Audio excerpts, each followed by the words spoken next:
네, 뉴스 2부 뉴스 시작하겠습니다. 2부 뉴스는 국내 뉴스가 하나 있고, 나머지는 해외 뉴스들로 좀 보도록 하시겠습니다. 이소희 씨. 2부 뉴스 시작합니다. 국내 최대 사모펀드인 MBK 파트너스가 홈플러스 인수 조건으로 직원 위로금 문제를 떠안은 게 알려지며 인수합병 업계가 술렁이고 있습니다. 오늘 투자은행 업계에 따르면 홈플러스 인수 전에 승부를 좌우한 가장 큰 요인은 2만 6천 명에 달하는 홈플러스 임직원의 위로금 문제로 파악됐습니다. 홈플러스 임직원의 평균 임금을 월 150만 원으로 가정해 10개월치를 준다고 하면 위로금 규모는 4천억 원에 달합니다. 위로금은 회사를 매각할 때 받는 경력금으로 국내법상에는 근거가 없지만 기업 가치 훼손을 막기 위해 국내에서 통용되고 있습니다. 하지만 미국, 유럽 등 주요 선진국에서는 비슷한 사례가 거의 없어 M&A 활성화에 역행하는 관행이라는 비판도 있습니다. 난민 문제가 갈수록 심각해지는 상황에서 발칸반도에서는 난민의 미립국을 도와준다는 브로커들이 성행하고 있습니다.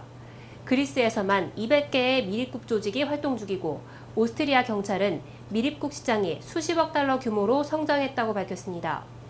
헝가리 부다페스트 켈레티역에는 1인당 수백 달러를 받고 오스트리아로 실어다 주겠다며 접근하는 미립국 조직이 대거 출연했습니다.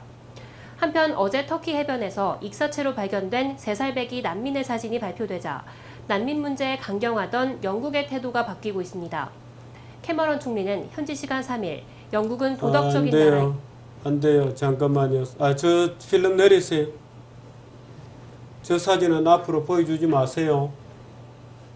저런 사진은 방송하는 게 아닙니다. 예. 네, 캐머런 총리는 현지 시간 3일 영국은 도덕적인 나라이며 우리의 도덕적 책임을 이행할 것이라고 말했습니다. 마리오 드라기 유럽 중앙은행 총재가 추가 양적 완화 가능성을 시사했습니다. 드라기 총재는 현지 시간 3일 기준금리를 0.05%로 동결한 뒤 연 기자회견에서 유럽 중앙은행의 자산 매입 계획은 유연하다며 매입 규모와 매입 자산의 구성, 프로그램 지속 시간을 바꿀 수 있다고 말했습니다. 드라기 총재의 이번 발언은 저유가 등 타격이 이어지자 유럽 중앙은행의 경기 부양 의지를 다시 한번 내비친 것으로 풀이됩니다. 제이콥 루 미국 재무장관은 터키에서 이틀간 열리는 G20 회의에서 환율 문제를 논의해야 한다고 말했습니다. 루 장관은 현지 시간 3일 미국 CNBC 방송과의 인터뷰를 통해 G20 회의에서 국가들이 경쟁적으로 통화 가치를 낮추려는 유혹에 대해 논의해야 한다고 말했습니다.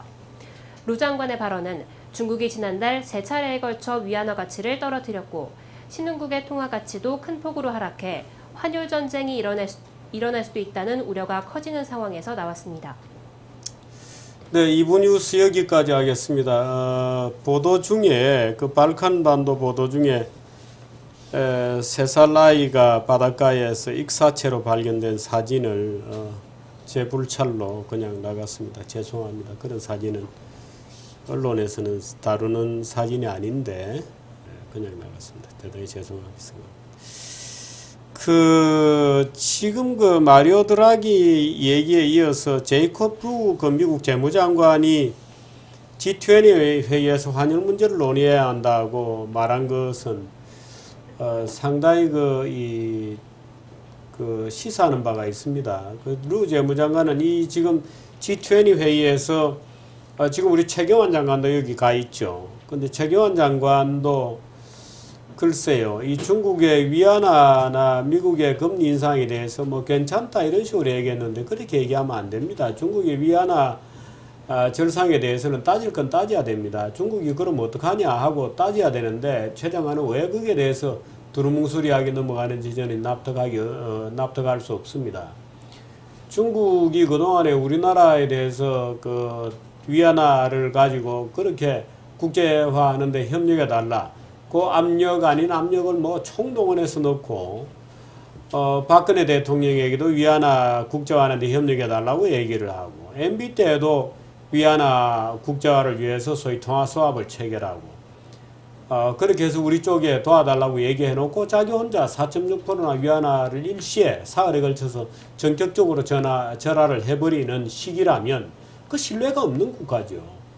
그래서 이 최경환 장관은 거기에 대해서 반드시 따져야 됩니다. 따져야 되고 지금 물론 이제 우리는 경쟁하는 관계에 있기 때문에 원화도 경쟁적으로 절하하면 될 거 아니냐고 합니다만은 G20 회의 자체가 예를 들어서 우리나라가 원절하를 쉽게 할 수 없도록 규제를 만들어 놨습니다. 예를 들어서 경상흑자가 일정 비율 이상 계속 나는 국가는 말하자면 매니플레이션을 환율에 대한 시장 개입을 금지한다든지 이런 규정들이 또 있습니다.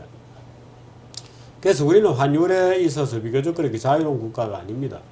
그래서 우리 같은 경우에는 중국이나 일본의 엔 절하 같은 것을 막는 게 좋죠. 그래서 봉쇄를 해야 됩니다. 그래서 그런 차원에서 지금 오히려 루 장관이 자락을 깔아주고 있는 거죠. 야, 함부로 절하하지 마라. 경쟁적으로 절하를 하다 보면 오히려 전 세계 교역이 위축되고 경제는 경쟁적으로 자살하는 행위로 들어가는 거다고 루가 얘기해 준 것은 우리에게도 굉장히 이해가 됩니다. 그래서 우리로서도 위안화에 대해서 브레이크를 걸고 강력한 태클을 거는 게 좋습니다. 그런데 저는 요즘 우리나라에서 일하는 사람은 대통령밖에 없나 하는 느낌이 많이 들어서 정말 짜증납니다. 이번에도 대통령이 중국 가서 동북아 개발은행에 대해서 굉장히 열심히 얘기했습니다만 장관 중에 저는 동북아 개발은행에 대해서 얘기하는 장관을 본 적이 없습니다. 참 대통령만 혼자서 참 죽으라고 일을 하고 계신 것 같아서 정말 딱합니다만은 이 G20 회의도 이런 식으로 미온적으로 넘어가서 눈치나 슬슬 보고 다녀서는 안 되는 것이다 하는 점을 말씀을 드립니다. 광고 하나 보고 말레이시아 얘기.